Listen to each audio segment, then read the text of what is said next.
Assalamualaikum warahmatullahi wabarakatuh. Bismillah, alhamdulillah, wassalatu wassalamu ala rasulillah wa ala alihi wa ashabihi wa mawalah, amma ba'du.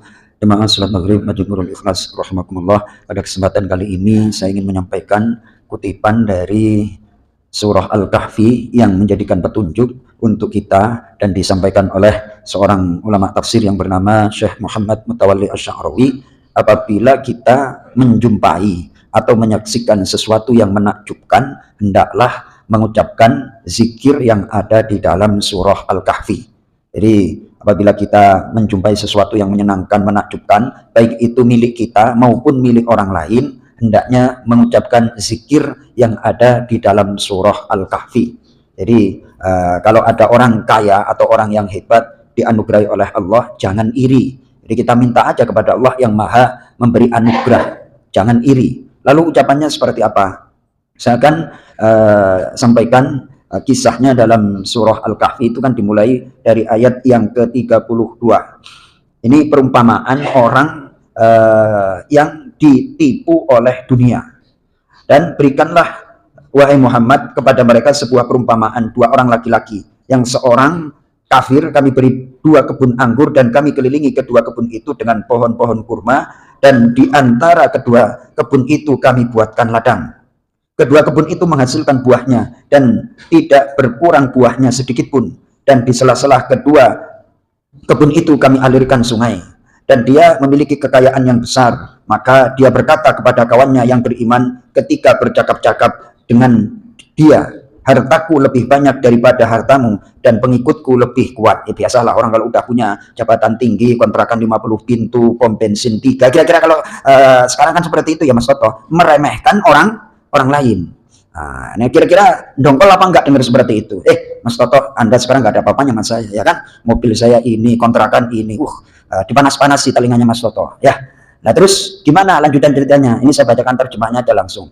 Dan dia memasuki kebunnya dengan sikap merugikan dirinya sendiri. Sikap merugikan sendiri itu adalah karena angkuh dan kafir. Dia berkata, aku kira kebun ini tidak akan binasa selama-lamanya. Hartaku nggak bakalan habis. Kira-kira kan seperti itu. Dan aku kira hari kiamat itu tidak akan datang. Dan seandainya aku dikembalikan kepada Tuhanku, pasti aku akan mendapati tempat kembali yang lebih baik daripada ini. Jadi ditipu oleh dunia, kirain akhirat sama dengan dunia apa? Ada contoh, dulu ini di kampung saya ada orang terkaya di saya, sawah, ya ukuran orang kampung kalau kaya kan sawahnya banyak Mas Toto, puluhan hektar lah. Itu sampai ngomong seperti ini, seandainya aku sakit, hartaku kan banyak, aku berangkat ke dokter aja. Itu nyata, itu ngomong seperti itu. Zaman dulu kan nggak ada Instagram, nggak ada YouTube untuk nasihatin. Jadi keras kepala bener orang model seperti itu. Akhirnya mati, hartanya habis buat rebutan anak-anaknya. Dan saya tahu, ya Allah. Jadi kalau aku sakit, aku duitku kan banyak. Yang penting aku bisa bayar dokter. Sombongnya seperti itu. Nah kemudian ayat berikutnya bagaimana? Kawannya yang beriman berkata kepadanya sambil bercakap-cakap dengannya. Dinasihatin tuh. Tuhan yang menciptakan engkau dari tanah, kemudian dari setetes air mani, lalu dia menjadikan engkau seorang laki-laki yang sempurna. Untung temannya Mas Toto ini, ya kan, dinasehati nama Mas Toto, jangan lupa tempat berpijak wahai kawan, ya kan, kita itu dari mana sih? Nah, kita datang juga nggak bawa apa-apa, nggak ngerti apa-apa, terus ngerti apa-apa, bisa apa-apa, punya apa-apa di dunia ini. Jangan lupa kawan, kira-kira nasihatnya Mas Toto seperti itu. Nah kemudian, tetapi aku percaya bahwa dialah Allah Tuhanku, dan aku tidak mempersekutukan Tuhanku dengan sesuatu apapun. Poinnya, anak-anak di belakang jangan berisik. Dan mengapa ketika engkau memasuki kebunmu tidak mengucapkan Masya Allah, la quwata illa billah. Sungguh atas kehendak Allah semua ini terwujud. Tidak ada kekuatan kecuali dengan pertolongan Allah. Sekalipun engkau anggap harta dan keturunanku lebih sedikit daripadamu, maka jadi orang kalau mengucapkan Masya Allah la quwata illa billah, maka mudah-mudahan Tuhanku yakni Allah akan memberikan kepadaku kebun yang lebih baik dari kebunmu, dan dia mengirimkan petir, disumpahin ini, dan mengirimkan petir dari langit ke kebunmu sehingga kebun itu menjadi tanah yang licin. Jadi secara tidak langsung orang sombong itu ngundang petaka, ya Mas Toto ya.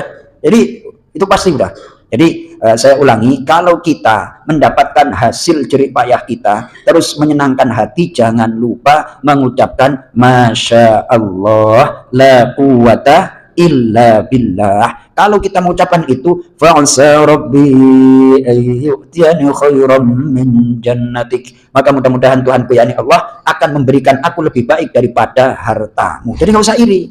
Kalau ada saudara kita, orang lain punya sesuatu yang istimewa, jangan iri, senyum aja, ucapkan Masya Allah, la quwata illa billah. Itu aja dalam Al-Quran, itu aja. Nanti kita akan diberikan yang lebih baik. Ini contoh dalam Al-Quran untuk kita teladani, untuk kita aplikasikan dalam kehidupan. Masalahnya malam ini kan malam baca surah apa, Mas Lukman?